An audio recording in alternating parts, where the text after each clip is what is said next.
Selamat siang, perkenalkan nama saya Koirawan dari Prodi Akuntansi. Di sini saya akan menjelaskan tentang sistem pengendalian internal. Baik, yang pertama, pengertian dari sistem pengendalian internal menurut Mulyadi. Sistem pengendalian internal meliputi struktur organisasi, metode, dan ukuran-ukuran yang dikoordinasikan untuk menjaga kekayaan organisasi, mengecek ketelitian dan keandalan data akuntansi, mendorong efisiensi, dan mendorong dipatuhnya kebijakan manajemen.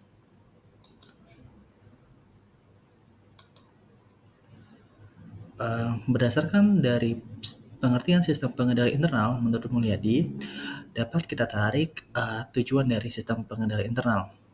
Adapun tujuan sistem pengendali internal meliputi yang pertama menjaga kekayaan organisasi, yang kedua mengecek ketelitian dan keandalan data akuntansi, yang ketiga mendorong efisiensi, yang keempat mendorong dipatuhnya kebijakan manajemen.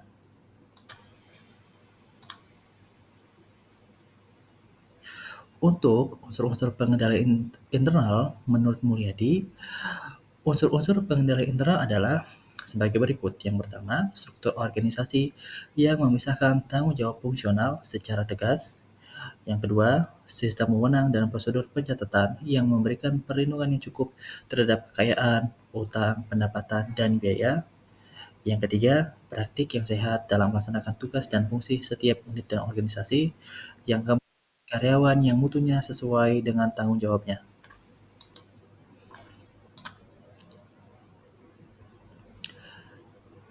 Etika dalam sistem pengendalian internal, menurut Kode Etik Akuntan Indonesia, terdapat 5 prinsip dasar etika. Yang pertama, integritas. Yang kedua, objektivitas. Yang ketiga, kompetensi dan kehati-hatian profesional. Yang keempat, kerahasiaan. Yang terakhir, perilaku profesional.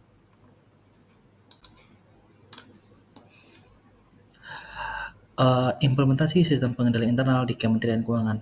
Di sini saya mengambil contoh kasus implementasi sistem pengendalian internal di Kementerian Keuangan.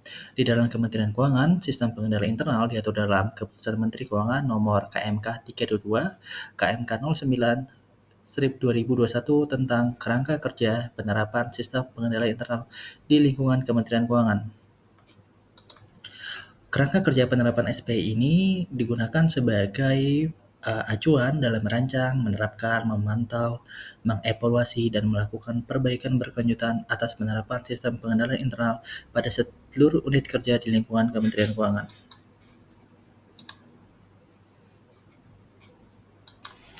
Berdasarkan KMK 322, di Kementerian Keuangan terdapat prinsip penerapan sistem pengendalian internal. Yang pertama, menciptakan sistem pengendalian internal yang mendukung pencapaian tujuan organisasi.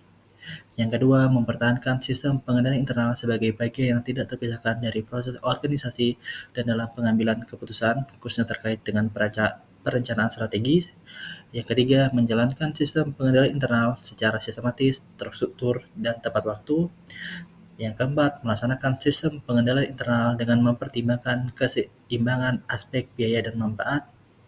Yang terakhir, melaksanakan sistem pengendalian internal dengan menjaga kepatuhan terhadap hukum dan ketentuan peraturan perundang-undangan. Dalam KMK 322, di dalam Kementerian Keuangan menerapkan model 3 lini.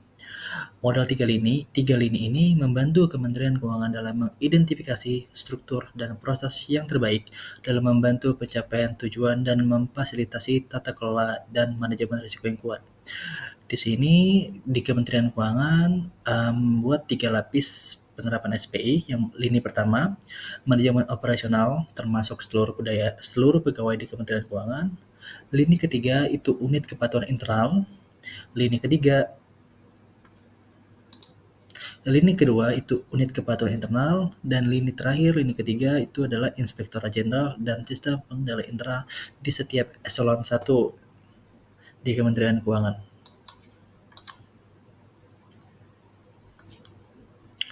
Contoh pelaksanaan sistem pengendalian internal di salah satu unit eselon 1 yaitu Direktorat Jenderal Pajak, terdapat program KIP atau Program Komitmen Integritas Pimpinan yang dapat dilaksanakan dengan berbagai kegiatan namun tidak terbatas dalam kegiatan ini saja. Yang pertama itu adalah kegiatan sharing session, yang kedua itu diskusi kelompok terkumpul atau FGD, forum group discussion, yang temanya itu mengambil tema mudah rasa, yang berarti mencari solusi dan berkomitmen dalam melakukan perbaikan terhadap penilaian negatif indeks SPDJP maupun penilaian positif yang belum memenuhi target, yang terdiri dari 6 komponen SPI di Kementerian Keuangan tahun berjalan, yaitu pengelolaan anggaran, budaya organisasi, sistem anti korupsi, pengelolaan SDM, integritas pegawai, dan transparansi. Sekian presentasi dari saya. Assalamualaikum warahmatullahi wabarakatuh dan selamat siang.